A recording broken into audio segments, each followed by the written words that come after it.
Okay, now to the thing that most people are most probably interested in, the automated alchemy. Now, okay, here we go. You use a crucible to alchemical constructs.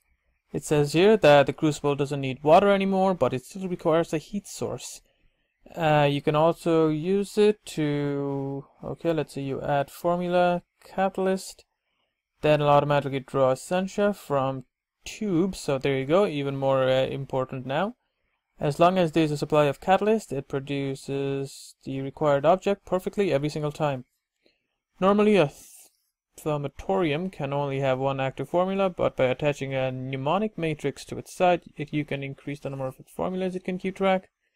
Each matrix increases the number of formulas by 2. There is the mnemonic matrices. So here we go. If I just put it like that. No? How do I do this? To its side. Okay, well, let me activate it first. Ooh, that looks nice. How do I put this? Don't even know. Like that? Possibly. Well, it's not letting me connect to any side, so I assume that's it. Okay, now I can add 2 more recipes, apparently. Okay, so what did it say? Top left is where I put in the... Okay, so if I throw in the catalyst, which would be Nitor, I can produce hyper-energetic Nitor. 0 out of 5. I'm assuming that's... I have no idea what the 0 out of 5 stands for. I'm assuming how much of that I can create by putting these items in. So let's see, what items can I use as catalyst? I can't use that. If I throw in elementum, can't get anything. Throw in the Nitor, I can get hyper-energetic Nitor. Ooh, okay, so when I click this, it tells me that I need these items, so let me see. Those 4. Okay, so here's what I wanted to see. Now I noticed in Direwolf's Forgecraft series player thing, he was creating a lot of elementum. So I decided to put in coal, and lo and behold, you can create elementum. Let's see if I just click on it. There you go. Now it says that it's creating the elementum. If I go down here and okay, apparently both of them are connected, so they're creating the same thing. And now all I need to do is pipe Ignis, Precantio, no, that's magic, well, that one, and I can create the elementum. So let me do that. Okay, so here we go. I got the 3 aspects, and now all I need to do is supposedly connect this there. And okay, they're being drained in. So here we go. That's being done, and the 3rd aspect should be drawn in. Is it being drawn in? Let's see, 61, 61, 58. And there you go. And this is going to keep doing its thing and producing the elementum. Okay, but as you see that it stopped producing it because you need to throw in another coal there. I'm assuming that's the catalyst needed. And now this should be doing its thing, and there you go. The fire was drawn in, and now the next one will be drawn in as well, and then the next one, and then that will be that. Now all it said was if I throw in maybe like a chest or anything that has an inventory there, the items created, the elementum, would be stored in there. So there you go, pretty handy. Okay, I accidentally destroyed that, but it's fine. I also like this new animation. I'm just wondering if it's actually using up the stored Essentia, or is that just an animation. But it did say that it's, you know, it doesn't actually waste it. Where did it say that? It says it right there. It says stable and relatively leak free, and I'm going to take that to mean very leak free. Okay, let's see things that are created. Arcane doors, the ability to imprint memories on inanimate objects that will they'll be unbreakable to anyone except the person who placed it. Additionally, the door will refuse to open for anyone but its owner. The owner can also craft iron or gold keys to grant access to others to this door. So there you go. You can use it to create very stable doors. You can then give the key to another person and they'll be able to use it on the door to gain permission to open it. They'll still not be able to break the door or grant anyone else access. For that, you'll need to use a gold key. The gold key serves the exact same purpose as the iron key, except they can also grant other people iron key access to that door. Only the original owner of the door can hand out gold key access. They're also not able to remove the door with a wand. Only the original owner will be able to do that. So there you go. That's how you create the gold key. I'm assuming there's also a arcane pressure plate, and because you use a zombie brain, I'm assuming it has smarts. Let's see. The pressure plate has a few novel features. First of all, it has 3 settings, and that can be toggled by right-clicking it. You can trigger everything, like a wooden plate, just you or everything except you.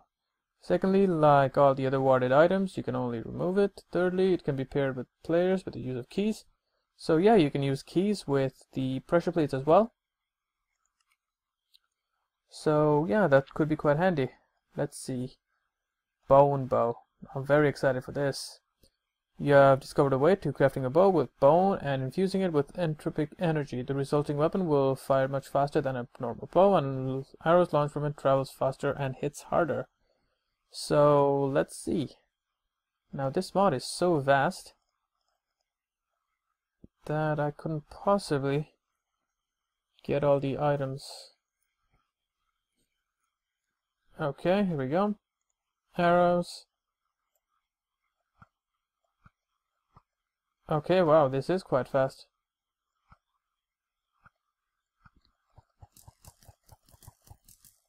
Okay, yeah, so you can't just, click spam it, but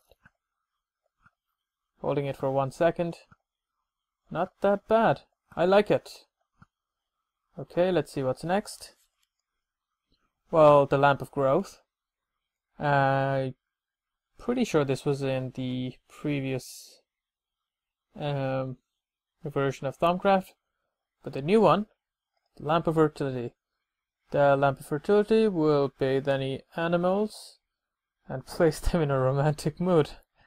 Okay, well, this will breed the animals, and this will breed the plants. Well, breed, grow them, mostly. Let's see. One focus, no, that's from Kami. That's from Kami, all these are from Kami. There you go, that's the thing I wanted to see. Runic Armour upgrades. Shields to the maximum. Improving Runic Armour has turned out to be much easier than expected. Okay. That's increasing Runic Armour. I'm going to see how you get them.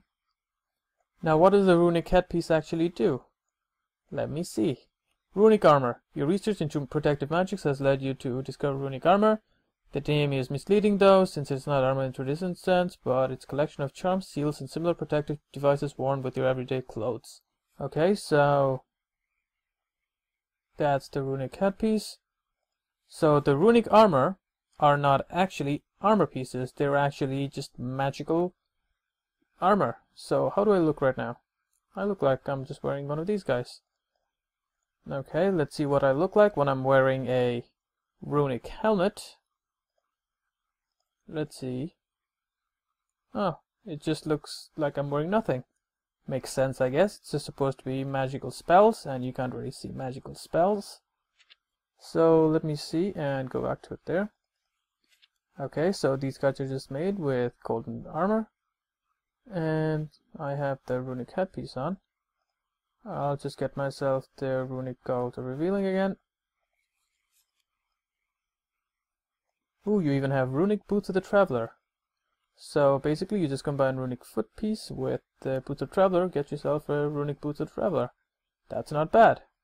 So let's see now how I can go to upgrading my armor. Improving the Runic Armor has turned out to be easier than expected. You have discovered several augmentation that can be applied to it, though only a single augmentation can be applied at a time. Energetic. Runic Armor with this upgrade will replenish its charge much more quickly than normal. Augmented, the upgrade will increases the amount of charge a piece of runic armor has. Kinetic feedback. When your shielding is breached, the upgrade will release a detonation of kinetic energy. The damage and force of the detonation will increase depending on how many pieces of armor has this upgrade. The ability has 30-second cooldown. Revitalizing feedback. When the runic shield is breached, it will release a pulse of regenerative energy. Okay, so that'll basically heal you. Harden. The upgrade doubles the amount of mundane armor protection a piece of runic armor has, provided that its shielding has been breached. That'll probably be handy because I did say nice on the leather, but you know, rather be more protective than just wearing leather. Emergency shielding. When the runic shield is breached, this upgrade will instantly add 8 or more charge spread throughout the armor pieces you're wearing. Each runic armor piece with this upgrade adds an 8 charges. That's not bad. I would probably use the emergency shielding with hardened and maybe energetic and augmented. So let's see this guy in action. So let me see. Runic boots to traveler, runic leg piece, runic chest piece. Whoops. Runic chest piece. Okay, I'm going to assume that I just look like I'm wearing nothing. And now I'm going to summon a zombie pigman.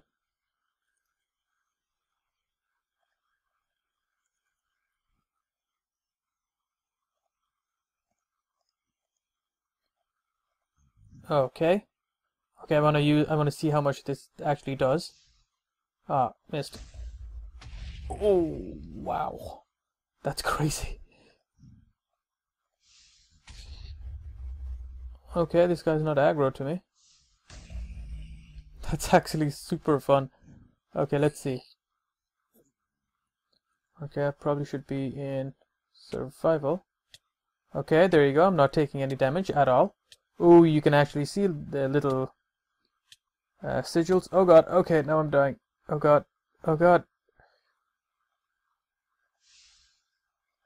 Okay. Okay, so yeah. It's charging up again. Quite slowly, but nonetheless. And you probably noticed that while I had the charges, I was actually taking no damage at all, which is super nice. But you know, as soon as the charges finished, I was completely vulnerable again. And the protection is actually over my heart, so it's like if I had extra hearts. So, which is not that bad. So let's see, they're nearly completed. Oh, they're nearly all charged. Oh, and as you can see, they can't all charge at the same time. So first the boots charged, and the leg piece, and the chest piece. And then finally the goggles are revealing. So, yeah. Ooh, what was that? Oh, oh god, every time it hits me, it releases this little magical energy. And that does nothing now, but I'm assuming that if I had any sort of magical enchant on it, I probably could. Whoa. Okay. Goodbye. Okay, be careful of the blast. Apparently it hurts you as well. And we can see it charging up now.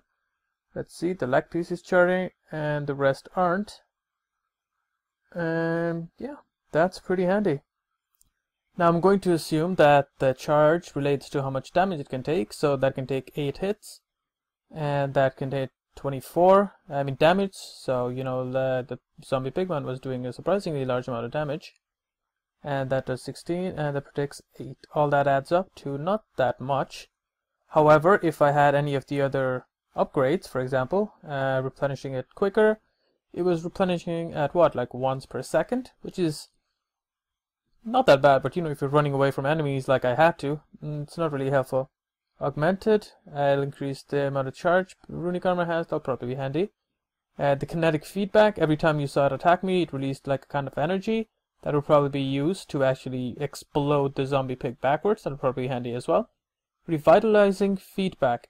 Now, when your runic shield is breached, it will release a pulse of regenerative energy into its wearer that'll last for a few seconds. Now, I don't know how handy this is going to be, because unless you're being attacked really quickly, really quickly, and you're losing a lot of health, after your shield has been breached, you have time to run away, you know, let it charge by itself. Hardened, that doubles the amount of armor protection it has, that'll be super handy. And the emergency shielding with the hardened, and maybe the energetic and the augmented would probably be the best. Because, you know, you already get loads of protection from this anyways, so I wouldn't really waste it on the kinetic feedback. Again, this is just on, you know, me testing it out by just running around a little bit. It's just what I noticed, but because, you know, you'll be fully protected anyways from all hits because of the Runic Armour, so I feel it to be a waste of upgrades if you apply, you know, like a wrong one, because you can only apply one augmentation at a time. So, you know, from my experience, probably kinetic feedback would not be the best. And that is that. Okay, so what else? The Essentia mirrors. Now, if you guys were watching Direwolf at all, you would know basically what this is used for. Basically, you'd have 2 Essentia mirrors and maybe like a lamp of growth. Maybe I should show this. So if I had a lamp of growth, like that, and I had one of those mirrors, Essentia mirror, just like that, and I just have one of these guys here, and the other one away in a distance, there for example. Now if I had a jar full of herba here, just there, the Essentia would travel through the mirror and to that other lamp of growth. So here we go, just like that. Give it a second. Okay, yeah, I think I know why this isn't working. Okay, I need to right click, get myself a linked mirror. That was my problem. I put 2 unlinked mirrors right by, you know, the different things, and of course they're not gonna connect. There you go, the linked mirror, and there you go, we can see the Essentia flowing in. And there you have it. That's how you do the thing that I couldn't show properly. And now the lamp of growth just makes everything grow faster. So that's awesome. And if I remember correctly, Direwolf said that the effects of the lamp of growth actually stacks. So this will make the plants grow a bit faster, plus that. They're not either or, they're plus. Also, one more thing before I forget, the nodes now recharge even if the location isn't chunk loaded. So even if this chunk isn't loaded and I go way over there in that direction, the aura nodes will still recharge. So that's super handy. Anyone who's actually had to fly around, you know, stay for a while or chunk load somewhere before they could move the node is, well, they know how difficult it is to actually collect all the V, because, you know, the nodes aren't completely charged yet. Yeah, there you go. The water jar is slightly empty because the Essentia is going inside of that mirror and coming out of that mirror. So yeah, there you go. There's the lamp of growth, the Essentia mirror, and a bit about the aura nodes. Okay, in the Golemancy tab, everything seems the same.